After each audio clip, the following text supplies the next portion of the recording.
then the next thing I'm doing is I'm looking at his waist, okay? And I'll see the knife. If I continue to focus up here, I'm not gonna see the knife. So for example, about 3 weeks ago, I was in a store in Target, and I see this guy come by. He's got long hair, he looks disheveled. He's got, we have a knife. He literally had a K-bar, for those of you who know, K-bar is a Marine Corps knife, and he's got it in a sheath hanging off back here. Okay? It's highly illegal in the state of New Jersey to have that knife, but, so, if I didn't scan down, I never would have seen the weapon.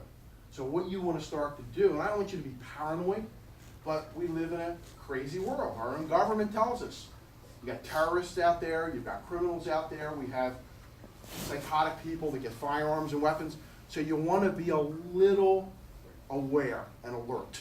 Okay, so when you go out in the public, people are approaching you, you want to see what they're doing. Vince, when we were talking about the knife class, Vince says, what happens if a guy has got a knife and he's over there and he's coming towards you? So go back, Eddie. Do you remember what I said, Vince? I said, yeah, I'm not going to let him get close to me. I'm going to do run jitsu, and I'm just going to run away from him, okay? I'm not going to let him get close to me. Why? Because I'm looking at him.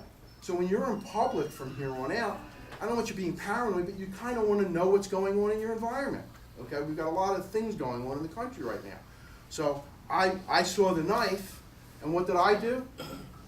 I just didn't go down the aisle where the guy was. I went down another aisle because I don't want to create a confrontation. I'm not being cowardly, but, and by the funny thing, he had the K-bar. It was one of those cheap vinyl knives, and he had it over his butt. So if he had to pull the knife out, he'd have to bend over and pull it up, and the sheath would prevent him from pulling the knife out.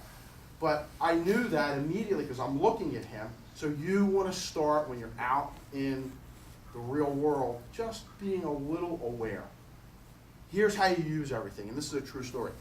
I was up in Providence, Rhode Island, visiting my son, and we were in the parking lot that shared the mall and the hotel facilities.